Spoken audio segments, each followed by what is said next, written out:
wondering if we could, because you're hearing a lot now of people conflating ADHD and sensitivity. I personally think that they're different, and you're seeing people um, describe them with more nuance than that. So I'm curious for you, what do you see as some of the overlaps or the differences between high sensitivity and ADHD? Maybe for yourself or in your practice, what have you seen? Yeah, I think it was 2 weeks ago, maybe less, Hmm. you actually sent an email out Hmm. about the Oh, I did. Yeah, ADHD. You that's right. did. And you included a research paper with it, which was really helpful. And I read that Hmm. last week just to get sort of clinical perspective Hmm. outside versus like my own sort of lived experience, Yep. plus my lived experience as a clinician who sits in front of Perfect. people. Yeah. Um, and so yeah, I think they're different. And I can tell you they are different because I give my clients, if I think they have ADHD, the World Health Organization ADHD Adult Self-Report, the Mm. ASRS, which Hmm. actually is a measure they were using in that research study that you sent Hmm. the email out about. And I have clients who will take that measure and they will absolutely not score ADHD, but then I can give them the highly sensitive measure and they will score Yep. through the charts highly Hmm. sensitive. So I Hmm. do believe they are different.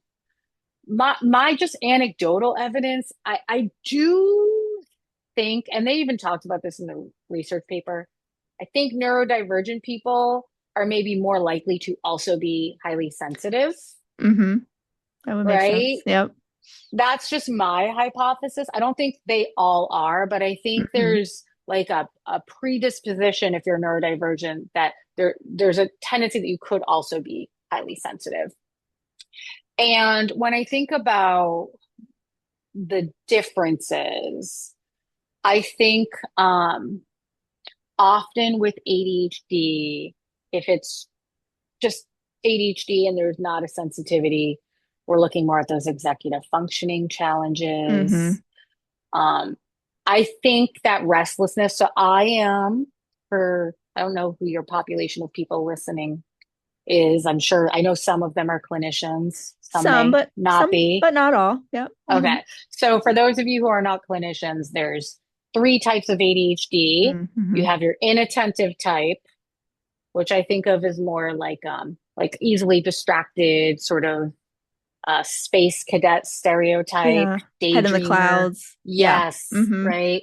Then you have your hyperactive type, which a lot of people would say that's the stereotypical what you think ADHD is going to be. Right. Exactly. I'm a combined type, so I'm Hmm. like a little bit of both. Hmm. So I have that internal restlessness that like my clients who have high sensitivity don't necessarily come with that built-in restlessness. I think sometimes they end up with it because of the Hmm. burnout and the nervous system Right. exhaustion that sometimes when you're burnt out, you start to look a little bit sort of anxious, restless, all over the place, but it's Yeah. not like Yeah. inherent in them. Versus for me, like I tell you with my cuticle, this energy is inside of me. No Yes. matter what, I could be very calm and everything in my life could be perfect. Right. That's your baseline versus an HSP without ADHD is maybe only in that space when maybe they're in hyper arousal, they're anxious, they're frazzled, right? And that they've got that extra cortisol pumping through. Mhm. But that's the confusing thing is you catch an HSP at a certain period of their life and they could look the same.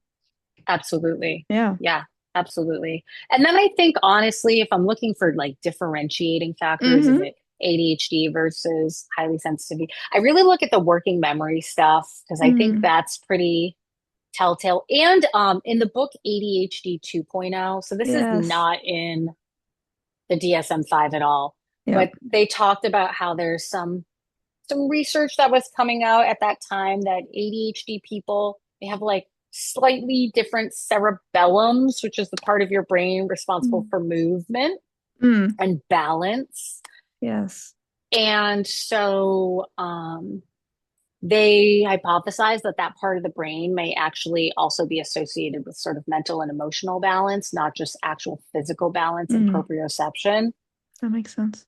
With that said, anecdotally, have I seen a lot of ADHD people who have some sort of almost like proprioception problem, like they're bumping into things, they're Yes. always spilling coffee on their shirt no matter how hard they try. Mm-hmm. And I think that's because maybe like we really do have that little bit of genuine like neurological difference that's Yep. showing up in our body in space relationship.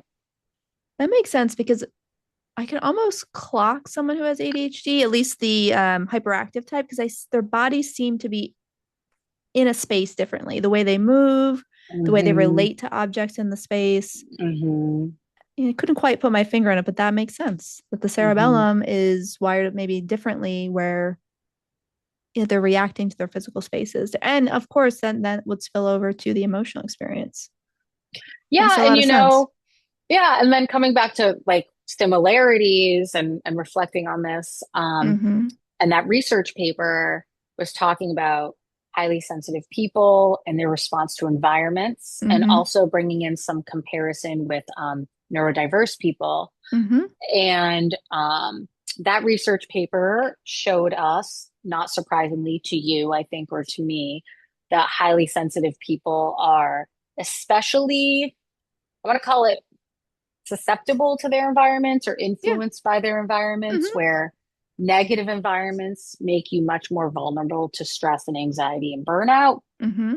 Positive environments actually can really be a great asset and help your sensitivity really sort of like be expressed in the Mm-hmm. most effective way and allow you to tap into it in a way that maybe even like sets you apart from people who don't have that sensitivity skill. Mm-hmm. And I see a lot of that, and there's a lot of data on ADHD people as well that they are also very influenced by environment. And I think some of it is sensory, and I Mm-hmm. also think executive functioning and environment go hand in hand too. I have a client I used to work with who was in a big fancy position, so they got a big fancy office Sure. and it had a window, but the window was like an internal window that looked into the building and they could see Oh. people walking by all the time. Mm-hmm. They actually switched offices with their administrative assistant who didn't have a window because the constant walking back and forth of people was just like too distracting Yeah. for their brain. Yeah, I wouldn't be able to do that either. It's too much Maybe if stimulation. it's like a nice outside window, I think Yes. there's like a sweet spot of stimulation. Mm-hmm. But I think that's something where we have some crossover between our Mm-hmm. highly sensitive and our neurodivergent folks. And maybe with neurodivergent, it's just the environmental stimuli is amplified into the executive functioning challenges. Yeah, that makes a lot of sense because I think, well, anyone who's neurodivergent in any sense is going to have that sensory sensitivity that comes in, which impacts then amps up emotional reactivity, feelings of overstimulation and overwhelm. So there's a lot that looks the same on the surface, but there's more to the story underneath, like how our brains are wired, our nervous systems are wired.